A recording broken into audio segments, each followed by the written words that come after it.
and welcome to another United Nations Convention to combat desertification's COP16 coverage on Green Growth TV and studios. My name is Divine Alex.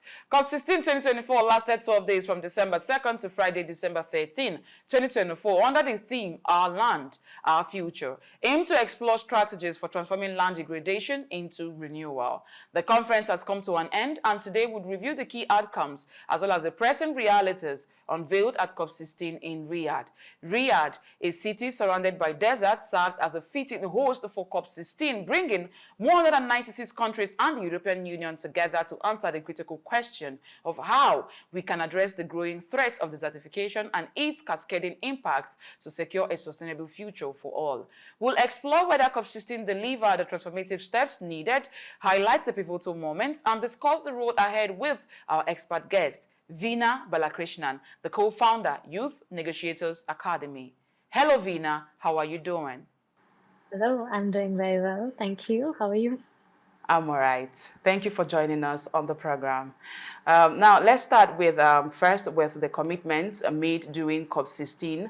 Did it reflect significant progress in tackling land degradation, drought, and water security issues, or did they fall short of the urgency required? I think the most important thing to recognize is that these multilateral fora are the biggest and the most significant spaces where all of the countries are able to come together. And for the UNCCD, the UN Convention to Combat Desertification, they come together only once in 2 years. So there's always an urgency to bring a lot more impact when they meet these 2 weeks. Because the next meeting is always in 2 years. Having said that, the ambition for this COP was very specifically on building and having a protocol on drought that would be legally binding. So there is a procedure, a methodology, and that everybody would adhere to, that would be agreed on. However, after 2 weeks of really pushing for it, there was no drought protocol that was decided and agreed on by countries, which I would not say is a failure, but which falls short from ambition, because then we have, of course, agreed on the Riyadh Global Drought Resilience Partnership, which is where there is the mobilization of $12 billion. And I'm very curious to see how for this is going to be designed as we go. But more importantly, I wanted to quickly touch upon to say that it needs to gather momentum, because they're going to meet again only in July 2026 in Mongolia. So it's important to then see how much work can be done in the next 18 months to be able to take it drastically forward in Mongolia. Okay. In your assessment, how effectively did COP16 move the needle from reactive drought responses to proactive drought management approaches? And what specific frameworks or initiatives were most impactful?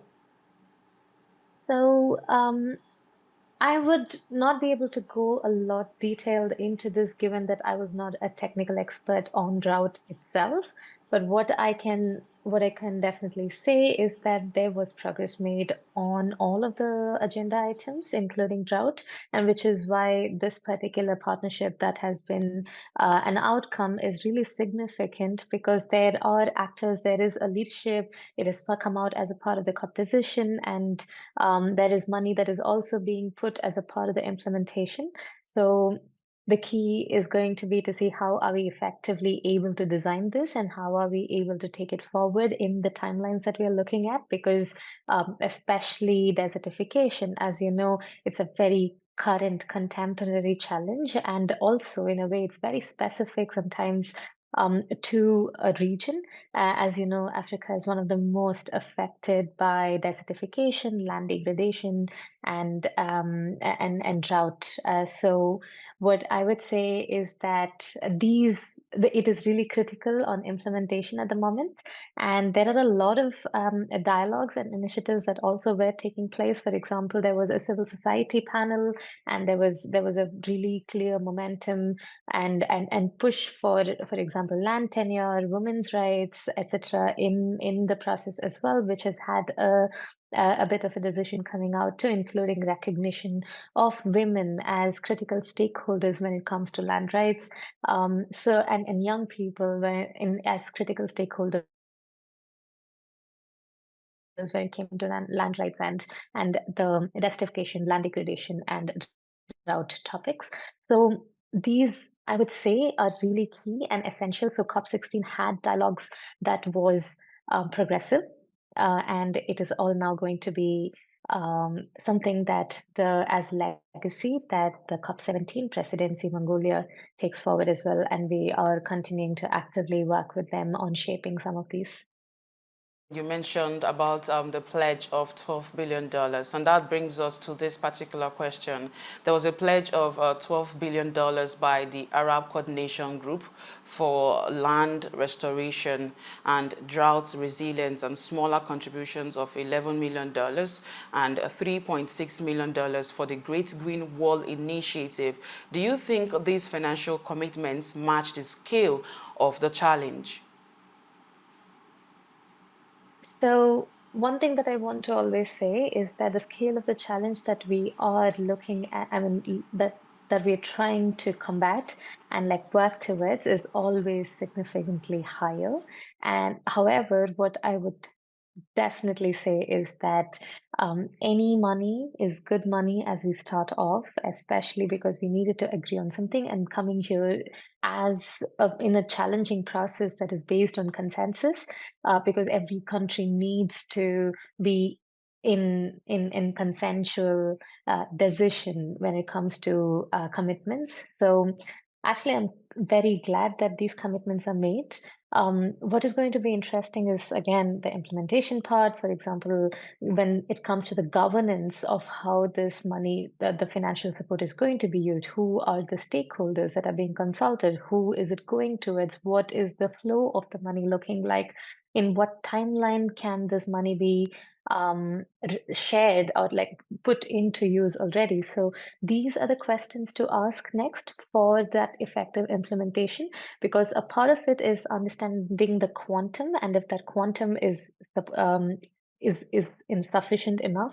But the second is to say that even if this is the quantum that has been agreed on, what is that governance looking like for using the financial flow of this, which I'm very keen on understanding as the progress goes on as well.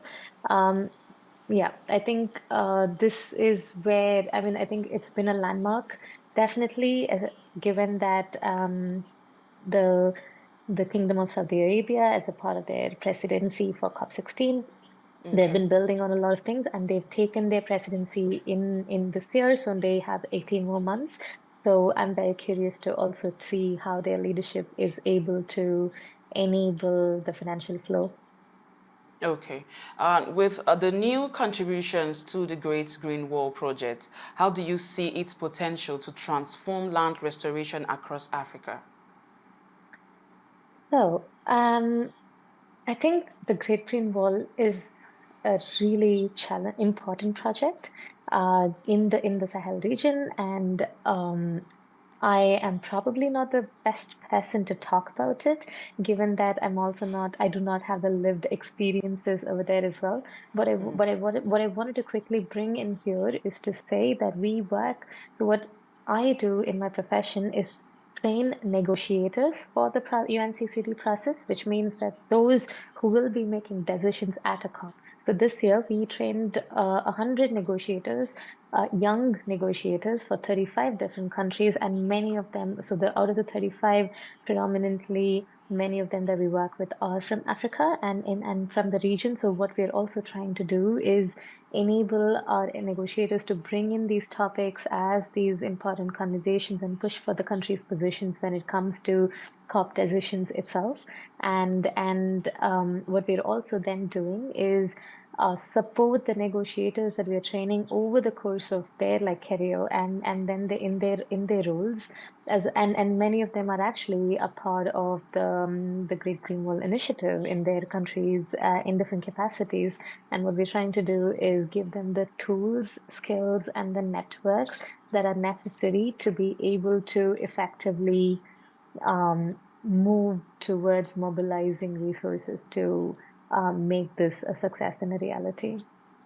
Okay, I know that you mentioned that you do more of the negotiation thing, but then let us go to the next question where I ask, did COP16 offer clear strategies to translate the global targets of restoring the 1.5 billion hectares of degraded land into actionable and measurable policies? And if they did, what mechanisms do you think need to be in place to ensure these funds are used effectively? Now, I want you to give me, your expert from especially from your end as a negotiator who has trained some persons. I know that you must have had impact or insight into these things, and that is why I want to hear, what you think about this particular thing. Yeah, so definitely at COP16, there were significant improvements. And for example, there was improvements in the science policy interface for the more data-driven process. If you see, there's very little research and data that we have on desertification, land degradation, and drought, sustainable land management, and all of that. So there is improvement in how we are looking at tackling this.